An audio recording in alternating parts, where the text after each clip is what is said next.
A woman is brought in for questioning after confessing to the murder of a missing person. She committed the act, but what treatment can drive a person to such extreme measures? Roll tape.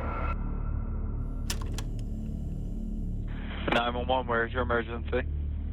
2685 Trevita Drive, Deltona, Florida. What's going on?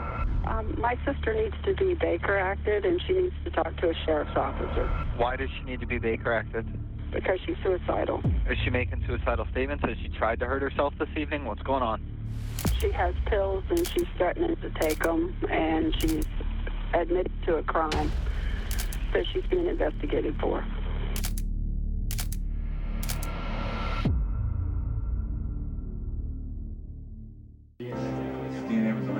There's no way. Just like Mom, Cody, and Dad loved you. Nobody loved you anymore or any less. I'm telling you right now, I do not think you're a murderer. I don't think that you're a bad person, and something got out of control, and we needed to know where she's at. All I want from you.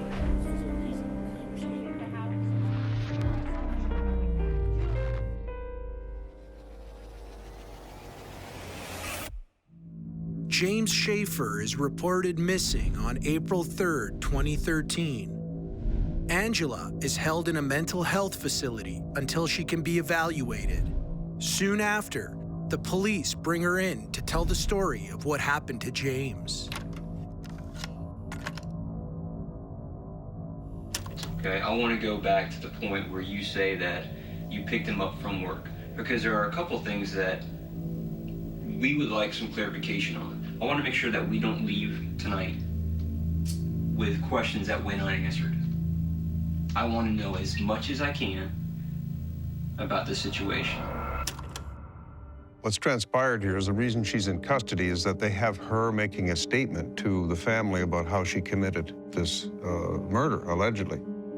The family are all concerned. This is a person she knew, so the family used what's known in the state of Florida as the Baker Act. And the Baker Act is where a family can act as a kindly disposed person and put the individual in a mental facility for assessment and treatment. So what is going on now is she's been obviously cleared to come out. He's trying to establish a time frame to determine if it was self-defense. She always said she killed the guy, or was it premeditated? So you have to have a relationship of motive as to why she would have taken him and killed him. When did you first meet Jimmy? I don't remember the date. I remember the situation. Okay. I walked over and talked to Ito, which is his stepson. Okay. And when they were moving in, I said hello, and, you know, pretty much welcome to the neighborhood. And Okay. we talked for just a few minutes. I don't know about what. He's a 17-year-old boy. Okay. Or 16. I can't remember how old. And then Jimmy's like, there ain't snakes in the neighborhood. I hate snakes. And Okay. snakes. And He's dealing with her in a very gentle, matter-of-fact, relaxed way. We see when she got in, she curled her feet under herself. She made herself feel very comfortable, and she appears to be relaxed and cooperative at the moment. Yeah, the approach of the interrogator is very much trying to be calming, trying to be able to build rapport. We see him trying really hard not to jump on words, things that she's going to say. But he seems a lot more happy to be in the room, if that makes sense. His demeanor is a little bit lighter, I guess, than other interrogators we might see. And he's doing it on purpose. He doesn't want to provoke her into a negative mental state at this point. He wants to keep her even keel. And the benefit of that also is if this tape is played in court, it shows he did nothing to aggravate her in her condition. And I imagine wants to show that she is mentally competent. Yes. To be accountable for the crime. Yeah, exactly. He begged me for like months. It's like, I need a new pay. I need a new pay. At the time, I didn't know that that was illegal for him to pay me $100 a month. So that's what he was paying you? Yes. To be the pay the first 2 months. Okay. And what did you have to do for the $100? I had to talk to his father, talk to the bank, talk to the Social Security administration. How much money did he get per month? At first, it was $1,230, I think. Okay. And then he got a $300 increase? No, decrease, because he owed the money, like $30,000. He owed who $30,000? The bank and Social Security. Wow, the federal government. That's quite a bit of money. I got all those papers. Well, notice that he's approaching her in a very gentle way. He's allowing her to take the lead. He's reassuring her that he doesn't really care about the fraud issue with Social Security.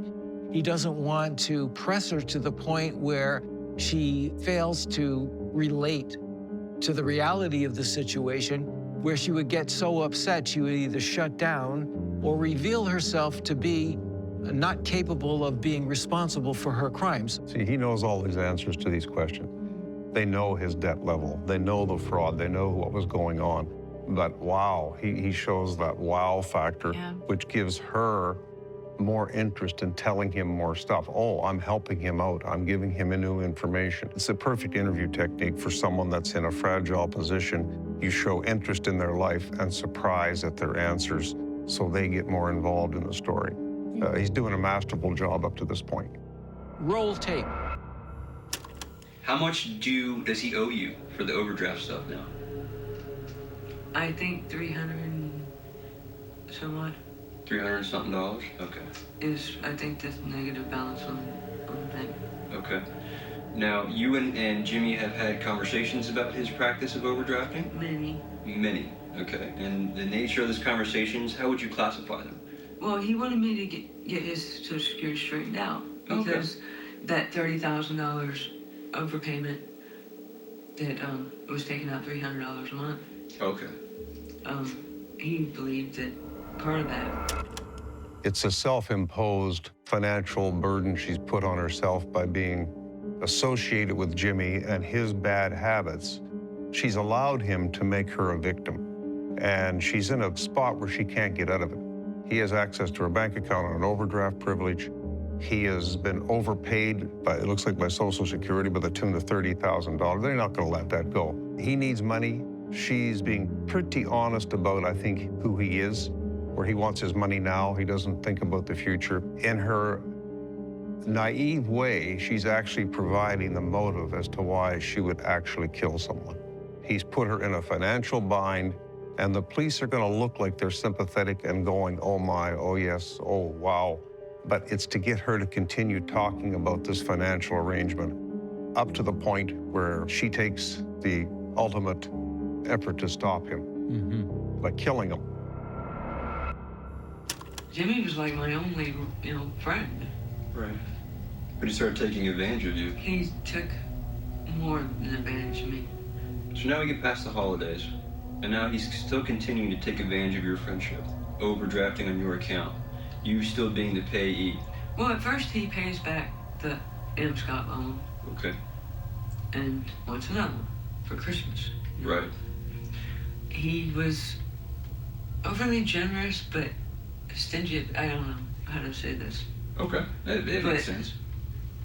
He didn't care about tomorrow. Right. All he Live for the day. Was money now. Okay. As she's talking, she appears to be a patient who has been medicated. Her affect is very flat. She speaks slowly. She shows no emotion as she's relating facts that surely she's not happy with, but we don't see that, and we don't hear that in her voice. I would assume, have cleared it with the health authorities that she is fine, there is no mental health issue, and she's not under any drugs. If you don't take those steps, or if you interview someone who is intoxicated or not up to par, they can still accept the Miranda as long as they understand it. And that's the key of Miranda is, do you understand you have the right to a lawyer, the right to say nothing? Whether medicated or not medicated, her emotional responsiveness is down. She's answering the questions, but she seems to be affected emotionally. We're not seeing the kind of spontaneous emotion, positive, negative, that we would expect to see in someone who's having a conversation. And surely, even if she is on medication, it doesn't mean that she can't be interviewed or interrogated or has to be off all medication in order for that to happen. But certainly we don't know if the lack of affect has to do with the medication or with her mental state, no matter. That's right.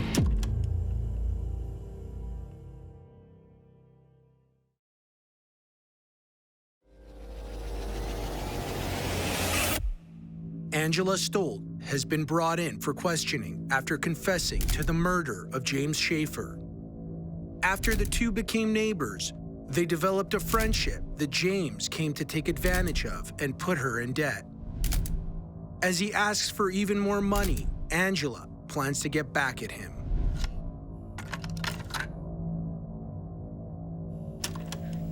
Let's go to expedite the process. Let's go towards April, and let's talk about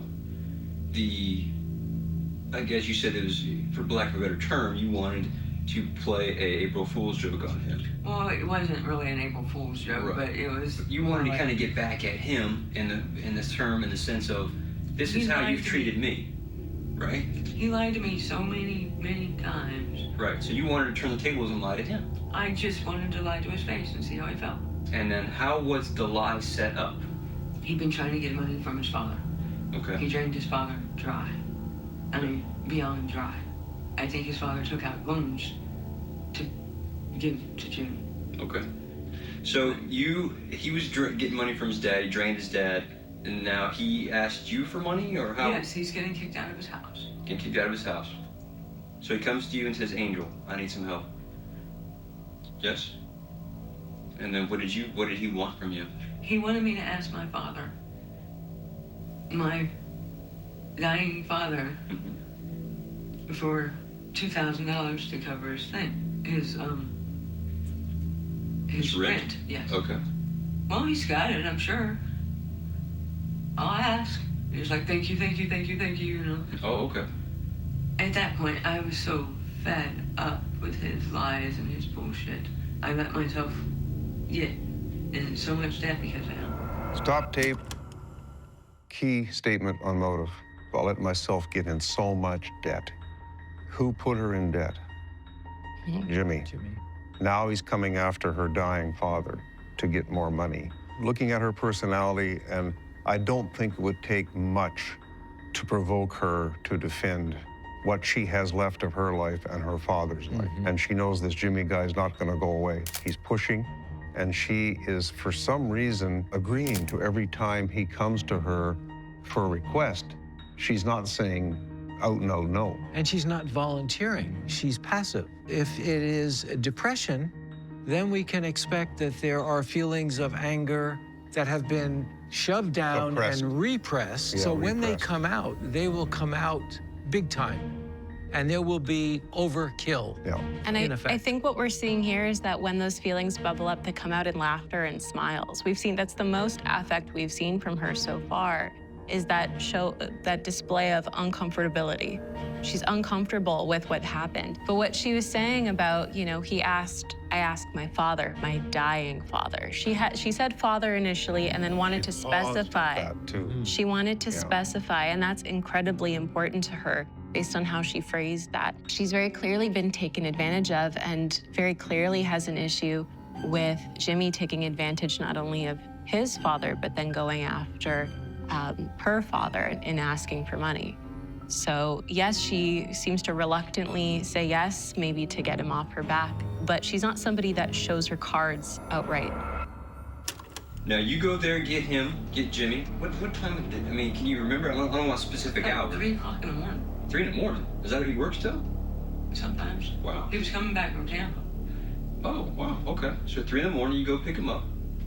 You had said that you brought the kids back to 1611 Horseshoe Terrace. Now, after you drop the children off, what happens then? We didn't drop them off. We went in, we had a drink and talked, yapped. And he's like, he's really gonna do it? He's really gonna do it? I was like, from what he said he was, we gotta go talk to him. Okay. What was in those drinks? What were you guys drinking? We were drinking vodka, peach schnapps, and Flexerol. You guys, both of you were drinking the same concoction? Yes. What is the Flexerol? What does that do for the drink? It kind of enhances the buzz, I guess. Okay, so you drank the same thing he did? Yes. Now, what do you tell him to get him into the car and go see your dad? Let's go. And so he's all excited. Oh, gosh, yes. Because you said that you're going to go see your dad to get $4,000. What she's done is drugged him and claimed she's taking the same thing herself, which means they both would have been in a normal state. She's obviously doubled his, tripled his, whatever, and probably didn't take it herself. This is where she's lying. The way to get him in the car or to get him thinking he's going to go, yes, we're going to go see my dad. We'll find out what he says about the $4,000. It's the last thing to come out of his mouth probably is, let's go. Roll tape. We park. Does he ask any questions on why you're at the cemetery? Yeah, he said, are we at a cemetery? I said, yeah. And I thought we'd sit and talk. Okay. He's like, is he really going to do it? And that's when I turned to him. I said, how does it feel to be lied to, Jimmy? His reaction? His reaction is, what the fuck? And then I tell him, I said, my dad's not going to give you any money. I'm not going to give you any money. And I'm going to turn off the check cash in advance. And that's when he gets irate. He's like, fuck you, fuck you, fuck you, bitch. I'm going to fucking kill you. And he starts turning towards me, and he puts his arm over on my arm like that. Mm-hmm. Usually in self-defense cases where if the male was in his normal condition, and unless there's some dynamic that we don't know about, she would have injuries fending him off if she was able to get away. She would have finger marks, bruising, some form of defensive marks, and then taking the action to obviously kill him. There would be bloodstains, there would be other evidence available, and she would not have hidden the fact. She would have brought that to the police immediately. This guy tried to kill me, and I killed him. I'm turning myself in for questioning. And she's a very damaged individual who, as we're speculating, has repressed feelings of anger and abandonment. And when it comes out in a big way. Mm-hmm. So she would be striking out not only against him, but every other man in her life who has treated her badly. This is so tragic at so many levels.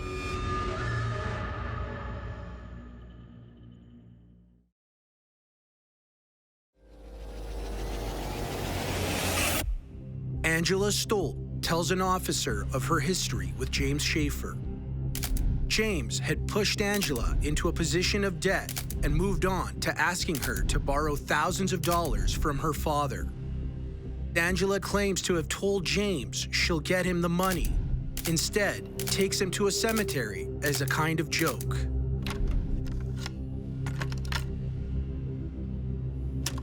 What I want you to do is let's kind of what we did before. Let's reenact it again. I want you to sit here. Okay, I'll be Jimmy. Okay, get closer to me, because I don't think the car's out. Okay, this is your car, right? So we're sitting here, and you're telling me, again, I'm Jimmy. You're not gonna pay me. Now, you said, fuck you, go ahead. What was he again? I can't recall. What did he say? He said, I don't remember word for word. He was irate. And let's pause for a sec. How common is it to reenact something in an interrogation setting? Not very common at all. And her personality, her demeanor, the way you guys have described what she's like, he wants not to lose this moment. He's got her talking about the self-defense move. It's this close to her saying something valuable for the case. So he's taken it to this very loose crime reenactment in an interview room with two chairs pretending it's in a car.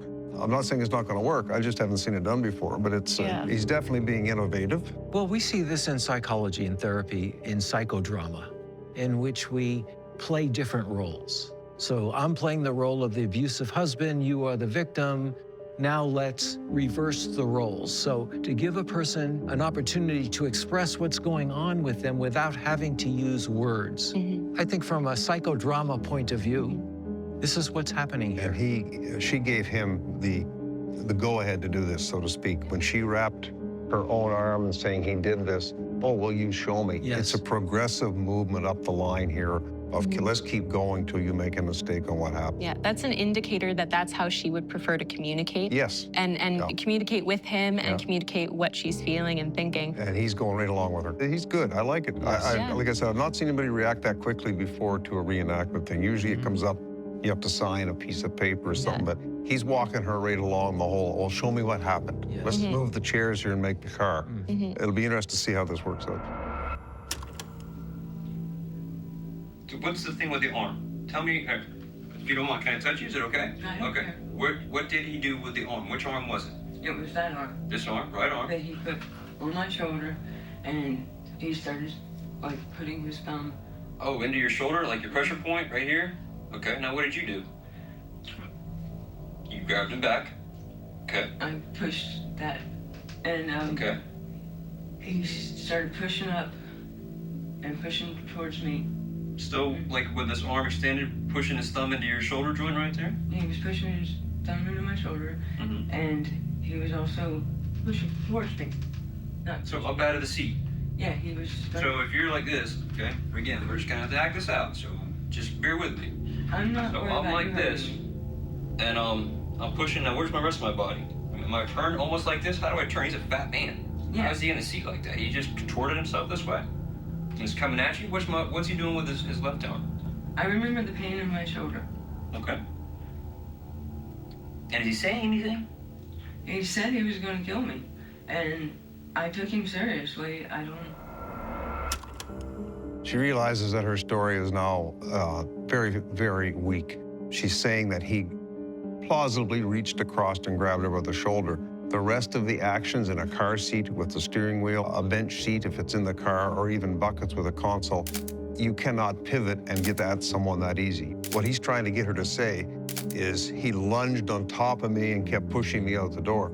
She's not saying that, because there would be now more physical damage, more evidence, there would be hair pulling, all sorts of bad things going on in the front of that car in a self-defense fight by her. She knows that didn't happen. So she's become very quiet as she realizes this story has to take another turn. She's slowly trying to think of what she can say now about what happened. Fear took over. Okay. I had a bunch of stuff in my back. It wasn't in the seat, it was in the floorboard. Was it behind your seat or was it behind my Jimmy's? seat. Behind your seat, okay. And I just reached in and grabbed something because I knew there was camping stuff in there. And What was it? it was an ice pick. Okay. I wrapped my hand around it, and this hand was coming towards my face. And I still got this hand over here like this, right? And Okay. I went like that with it. Okay, so I was coming at you, or Jimmy was coming at you. Yes. I got you like this, and I'm moving towards you, and you took the pick and stuck it in my right eye? Yes, sir. And what did Jimmy do? Did he release you? No.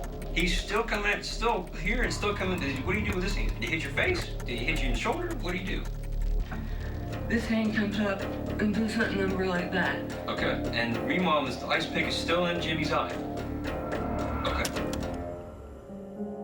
One of the most effective self-defense techniques there is to put pressure on the eyeball with your thumbs. It causes the person to absolutely go berserk. There's nerves, optic nerves, all sorts of things associated to your eye, close to your brain. The natural reaction to me, if something went in your eye or near your eye, would be you'd lose visibility, you would scream because of the severe pain, and you instinctively would pull away. I highly doubt the eye would allow a person to continue on with their attack. Having had my eyes pushed in self-defense classes, you want out of that hold immediately. Well, you do not like it. Yeah, and further to that, if she's talking about self-defense, at the moment he starts to pull away, you would think she would try to leave the vehicle as soon as possible. Yeah, she'd have been out of the car by now. She should have been. Yeah. Roll tape. I don't even know if it was that deep. Okay. I was scared. What's he saying? God damn it, I trusted you, and I need that money because our whole family's gonna be kicked out. Don't you fucking care that my children are gonna be homeless? And I don't scream. I don't know how very well. Sure. But I was making noises. I was cussing. Well, sure. And let go of me. And he was still coming at me. Interesting that they went to this car scenario, the 2 seats of the car. He moved everything around to place him as the passenger, her as the driver of the car where this attack took place. He has intentionally placed himself in the chair with his hands, with her permission, demonstrating what was supposed to have happened. She realized then that this is not the way it happened. Her head was down for a while. I don't know, I was supposed to scream, I can't scream loud. She's making up all of these things now. He is still held in that position on the chair, basically telling her this couldn't have happened. He's not gonna move out of there till he gets more out of her story. He's into her personal space, which would make her feel more insecure. Her story is broken down, and she is, in effect, emotionally regressed into a state of passivity. Her voice is very weak. I think that he has taken advantage of this simulation to be able to observe and to show her that her story doesn't hold water. We're able to watch her behavior change as she gives up the story. Entering her personal space increases the pressure on her. She is withdrawing. It should be very interesting to see how this plays out.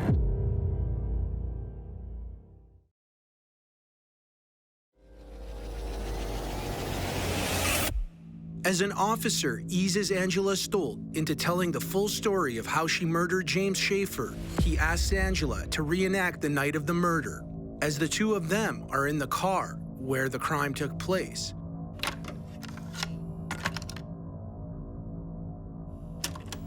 You say you grabbed the second thing out of the box.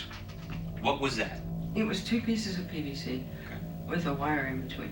What kind of wire was it? It was like a cord from a TV or something. Well, why was it in your car? Who made it? Where'd it come from? I made it. You made it? Ew. What was It climbed trees. It climbs trees? I threw it up and pulled myself up. Okay, I got you. So you grab this thing, and what do you do with it next? Again, because I'm still, correct me if I'm wrong, I still have you like this, and I'm still pushing up against you with my left hand, right? And this man's a big man. So he's got a lot of force coming at you. But I still have an ice pick in my eye. And am I saying anything else besides, hey, my eye? Because I have an ice pick in my eye. He's like, what the fuck? And I don't, he's yelling at me at this point. I don't know. It just went so bad. Okay. How many times did you wrap it around my neck? You had a manufactured PVC pipe with a cable or some sort of piece of strong rope through it with the story it was for throwing up over trees and climbing. But she's able to grab this sight unseen behind the seat and wrap it around his neck. It's almost like I pre-planned this to have it behind my seat. I know what I can do with this to strangle someone, and she's done it. He's taking her step by step from, yes, you were probably in a self-defense mode, to when the inebriation comes into play, you killed him on purpose. That's what he's trying to lead to. Whether he gets there or not, only time will tell. And thinking about self-defense, the point is to be able to get away. There is no indication at this point from her that she has tried to get away. I mean, in the reenactment, he says, okay, so I have an ice pick in my eye and I'm still holding on to you. It's starting to sound unbelievable. Roll the tape. So he's got this thing wrapped around his neck, and what do you do next? First of all, I put my foot like that. I Okay, push go him ahead. back. You gotta put your foot on my shoulder? Go ahead. No, I push him back. Okay, gotcha. And you have each piece of where is this thing? You have the pieces of the PVC. Your foot slipped up and hit the ice pick, and now it's driving me in the eye. It slipped. Oh, ow. Okay. It lasts for so long. And then I just... At what point does his body go limp? Is that what happened? I mean, did he stop resisting? Did he stop fighting you? Did he stop trying to attack you? And did his arms just fall to the ground? Or did his head just slump forward? Did it slump back? Did he slump into to the seat or Sure. dashboard? Choking, making horrible, horrible noises. Okay. And I just kept on because I was so scared. I don't even know how the pick got in the other eye. Somehow the pick gets in the left eye? Okay. I think I did it just to make sure. So you think he was dead, but to make sure he was dead, you took the pick out of his right eye and jammed it in his left eye. And you say you're motioning as if you reamed it around. Did any blood come out of his eye? Any blood get on the seat of the car? No. Stabbing someone in the second eye would be in a self-defense moment, would be to confirm in a weird way to me that he was dead. Once you've established in your mind that you're doing self-defense by the pushing him away, the kicking, everything after that is kind of a mutilation of a dead body. You're not murdering this guy anymore, he's dead. And it could be anger, it could be her just so frustrated with this repressed emotions we've talked about that, oh, this is what I'm going to do to him now. Well, this is the definition of overkill, isn't it? Yeah. Yes, yeah. Well, where did the blood go? I pushed his head back and it kind of started dripping. And I'm panicking and I don't know what to do. I look around for something and in my goodie box, I find saran wrap. Okay. So you find some saran wrap. Well, yes, sir. And I think that's the best thing to keep the fluids out of my car. I wasn't thinking at the time. Notice how the detective is now against the wall. The sheriff, he's moved back against the wall. He now sees no need to be contacted with her anymore in the close quarter. I think she's going to keep telling the whole story because she believes that she has the self-defense motive, convinced by everybody watching. But it's enough for her in her state to believe I have self-defense on this. And the officer is not showing much affect different than what he was showing before. He's saying, okay, right? Friendly, matter of fact. And he hasn't challenged anything, so she keeps rolling along. He's willing to do any trick in the book to get the confession and get the evidence out he needs. And he's doing it in a very legal and ethical and calm manner. So you parked the car in the garage, left side of the garage. And then close my door and push against back and Finish getting him out of the car. yeah, I kick him out, but push him out. Okay. With my legs, because that's the only strong part of my body. Okay. And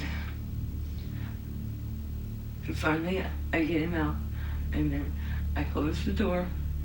No, I had to drag the pool. You had to do drag, okay, you had to drag the pool. Just about that much as far as I can move it, just to close the door. Okay. So did you go to sleep? And tell the kids to stay the hell out of the garage. Pretty much, yeah. I think we went and we might have watched a movie. I can't remember. I don't know. Okay. I was exhausted. I was scared and I was tired, and I just wanted to lay down. Okay. I think it's at that tipping point in the story where she's going to now tell everything that she did. She has been extremely cooperative, except for my questionable self-defense issue. I don't think that was true, but I think the rest of the story has some merit. She has now gone back to her comfortable position that she had at the beginning of the interview. She's cooperating. She's saying, so exact in detail. I pushed him out of the car into the plastic pool. Basically saying, I'm going to dismember this guy or something tomorrow. I'm too tired right now to do it. I'm beat. I get up in the morning. I tell the kids to stay in. She is resigned to the fact that she was justified in what she did. She believes this is a just killing because of what he was doing to her. And I think she is now falsely convincing the police that it was. In a robotic, no affect tone. Mm-hmm. Again, almost regress to a primitive position of just relaying the story with no emotion, as if someone else was doing it. No remorse whatsoever. No, none. You're almost there. Come on, Angel. What happened next? I'm so tired. Did you grab a hacksaw? Where'd you get the hacksaw from? In the garage. And what did you do with the hacksaw? How'd you cut him up? Legs first? Arms first? I don't remember. I just started cutting. Did you take off all of his external, his limbs, his arms, his legs, and his head, and leave the torso? Did you...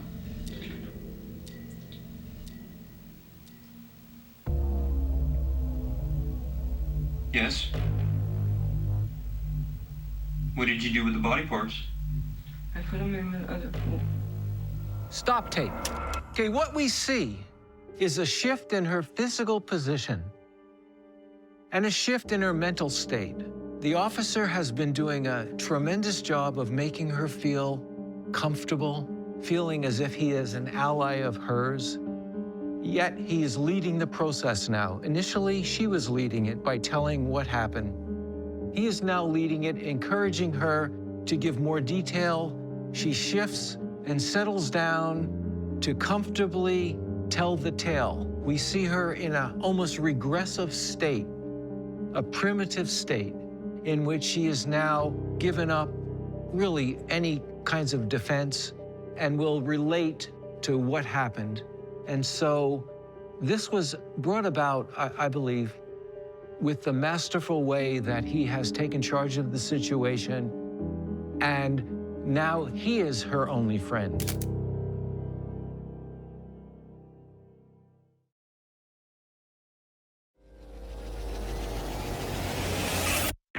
Angela Stoldt has fully confessed to the murder of James Schaefer. While she has claimed self-defense, the way her story plays out seems to say otherwise. And the question of what she did with his body still remains.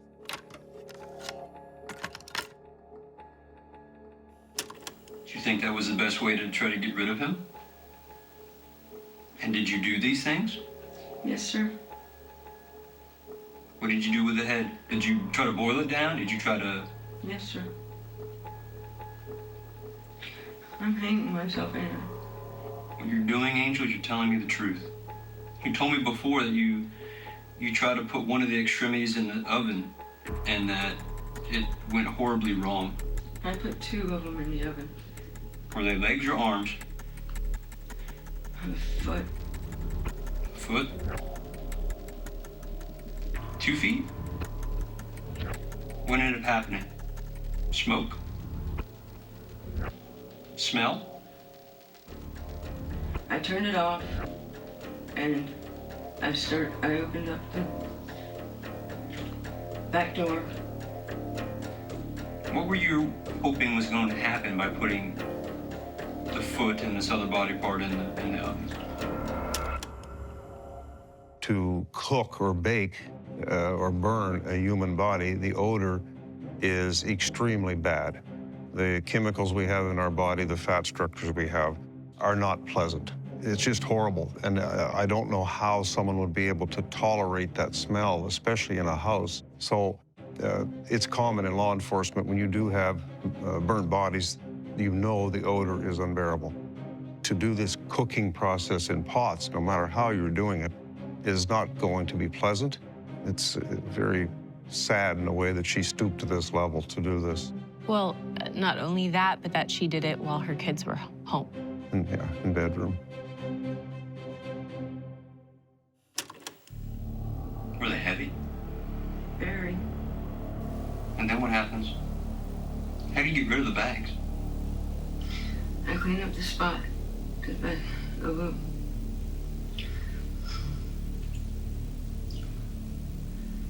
and then I pull my car in the garage and I tell Max to load him up. I was in such shock. I don't remember. What did Max think he was loading into the car? A deer. After going through this horrendous experience that she's had, killing the person and dismembering the body, that line has been crossed, the line between what a normal person does and what a desperate person does. She's not really experiencing emotion the way we would expect. Even though she's in this very stressed, shocked, traumatic state, she still has the wherewithal to lie to her children and say, well, I hit a deer. She wants to protect them from that. She's crossed several lines, but she hasn't crossed the ultimate line of exposing them to exactly what had happened. Just goes to show kind of that warped sense of reality, that warped sense of whatever lines she can and can't cross. Of course, it's egregious that she would involve her children in any way. I think it shows the level of desperation she's at right now in this case. Critical judgment is affected by desperation. Yeah. So she's not thinking long-term, and whether she is judged having the capacity to make decisions and be responsible would be something up to the court. This is someone who's undergone a lot of difficulty in life, is in a difficult state mentally, and pushed to a point where she committed this crime. This is a person who is as much a perpetrator as they are a victim. She has been victimized through, again, through poverty, through an economic crime, through what he's done to her, and she was in a nightmare. But I think in this case, I feel a little softness towards her because of what happened to her in her life. Maybe it's because of the good job that the officer did in making me feel that way too. I sort of went along with how he was moving the case, and I think he moved me a bit too in that direction. So this is a classic, great job by the officer. It's truly a sick yet amazing story of all these different tragedies intertwined in different people's lives. I think what we need to do is have an understanding of the limits a person can achieve. At some point, there's a breaking point, and I think we've seen the breaking point here.